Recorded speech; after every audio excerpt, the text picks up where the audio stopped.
فتح مکہ کا دن ہے۔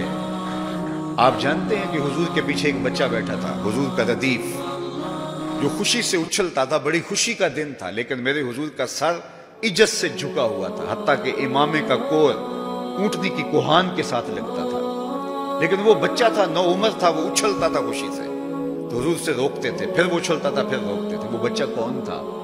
تاریخ میں ڈھونڈے، نواسا نہیں ہے، کسی انصاری سردار کا بیٹا نہیں ہے، کسی قریشی سردار کا بیٹا نہیں ہے، حضور کے خاندان کا کوئی فرد نہیں ہے۔ ہم نے تاریخ ڈھونڈی تو وہ حضور کے آزاد کردہ غلام اور منہ بولے بیٹے زید بن حارثہ کا بیٹا اسامہ بن زید ہے۔ فتح مکہ کے دن اپنے ساتھ جس کو بٹھایا وہ غلام زادہ تھا، دنیا کو بتایا محمد عربی غلاموں کو عزت دینے آیا ہے۔ ایک غلام کو یہاں اپنے ساتھ سواری پہ بٹھایا، دوسرے کو کعبے کی چھت پہ چڑھا دیا۔ بلال حبشی کو کہا یہاں کھڑے ہو کے اذان پڑھو۔ اللہ اکبر! کہاں بلال مکے کی گلیوں میں ظلم اور جبر، جور اور زیادتی کا شکار ہوتے تھے، چکی پسوائی جاتی تھی اور جسم میں میخیں ٹھونکی جاتی تھی، اور ذلت اور رسوائی کے گڑھے میں ان کو دھکیل دیا تھا کفار نے۔ آج وہی غلام، وہی بلال کعبے کی چھت پہ کھڑا ہو کے اذان دے رہا ہے۔ اللہ اکبر! میں یہاں کھڑے ہو کے اذان دوں تو رخ کروں گا قبلے کی جانب، اور جب کعبے کی چھت پہ کھڑا ہوں تو پھر جدھر رخ کروں ادھر ہی تو قبلہ ہوگا۔ اب بلال اذان دے رہے ہیں، رخ کدھر کیا؟ حضور طواف کر رہے تھے، بلال اذان دے رہے تھے، جدھر جدھر حضور پھرتے وہ بھی رخ پھیرتے چلے جاتے۔ اقبال بولے اذان ازل سے تیرے عشق کا ترانہ بنی، اذان ازل سے تیرے عشق کا ترانہ بنی، نماز تو اس کی دید کا ایک بہانہ بنی، ادائے دید سراپا نیاز تھی تیری، کسی کو دیکھتے رہنا نماز تھی تیری۔ کیسا رنگ تھا، کیسا جمال تھا!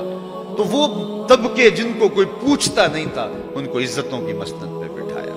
غلاموں کو تو بیڑیوں میں جکڑ کے لایا جاتا تھا، انسان کے اوپر حاکم بنا ہوا تھا، اور انسان کی تذلیل ہوتی تھی، اور میرے حضور کعبے سے مخاطب ہو کے کہتے ہیں کہ تیری بڑی عزت ہے، لیکن فرمایا کہ مسلمان کی عزت، آبرو اور اس کا خون تیرے سے زیادہ قیمتی ہے۔ یہ سبق دیا، یہ درس دیا تو بھٹکی ہوئی انسانیت کو سراغ زندگی میرے حضور نے عطا کیا۔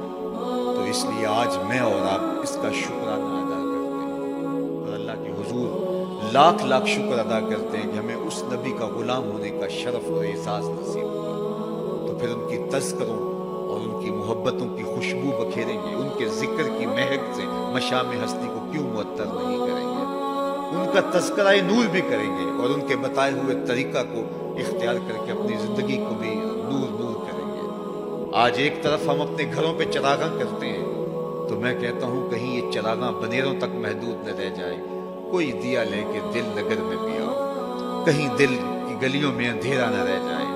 تم گلیوں میں تو جھنڈیاں لگا دی، کہیں دل کی گلیاں ویران نہ رہ جائیں۔ آؤ کوئی جھاڑو لے کے دل کی صفائی بھی کرو، تمہارا اندر بھی ستھرا ہو، تمہارا باہر بھی ستھرا ہو، پھر میرے مصطفیٰ پہ درود پڑھو۔ یاری لا تو پاک نبی سنگ اے پر پوری یاری، پھر درود قبول ہے تیرا لکھ نالوں ایک باری۔ ان کا طرز زندگی روح میں جذب کر لیجئے، ان کے بتائے ہوئے طریقوں کو اپنی زندگی میں اتار لیجئے۔ تو ہم اگر اپنی پہچان حضور کے نام سے کرواتے ہیں، اور ہماری ساری پہچان ہے ہی ان کے نام سے، تو پھر ہمارا عمل بھی اس کی گواہی دے، ہمارا رویہ بھی اس کی گواہی دے، ہمارا طرز زندگی بھی اس کی گواہی دے۔ آج بھی اگر اسلام کا دامن پکڑو، وَأَنْتُمُ الْأَعْلَوْنَ إِن كُنْتُم مُؤْمِنِينَ، میرے رب نے وعدہ دیا ہے، کافر لگتے کیا ہے؟ تم مومن بن کے دکھاؤ، عزتوں کا تاج تمہارے سر پہ رہے، لیکن تم تن آسان ہو، تم خواہشات کے بندے بن گئے ہو، آرزوؤں کے غلام بن گئے ہو، اور نعمتیں وہ مانگتے ہو جو بدر اور احد کے صحابہ کو عطا کی گئی۔ کہاں کیسے تمہیں وہ نعمتیں ملیں گی؟ پہلے اپنے آپ کو ثابت تو کرو کہ ہم ان کے اہل ہیں، اور جب اپنی اہلیت ثابت کرو گے تو رحمت کی برکھا برسے گی، اور اتنا کرم ہوگا کہ تمہارے دامن تنگ نظر آئیں گے اور تم برستے پھولوں کو سمیٹ نہیں پاؤ گے۔ لیکن افسوس کہ تم طلب وہ کرتے ہو۔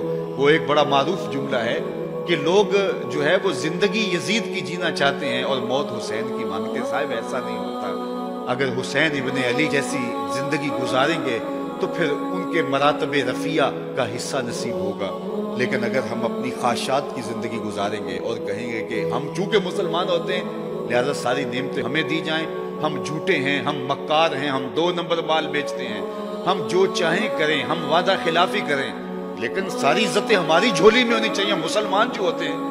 لیکن ایسا نہیں ہوتا، اس کا وعدہ ہے تم مسلمان عملاً بن کے دکھاؤ، عزتوں کا تاج تمہارے قدموں تلے ہوگا۔ یار آج تو تم 1 ارب 40-50 کروڑ ہو، وہ زمانہ بھی تھا جب تمہاری تعداد صرف 313 تھی اور تمہارے پاس تلواریں بھی ٹوٹی ہوئی تھی، لیکن ہم نے تمہیں وہ عزتوں کی مسند دی کہ زمانہ تمہارے اوپر رش کرتا تھا۔ تو آج اگر تم اس کے ہو کے دکھاؤ اور اس کے بن کے دکھاؤ تو میں تمہیں عزتوں کے تاج پہنا دوں گا۔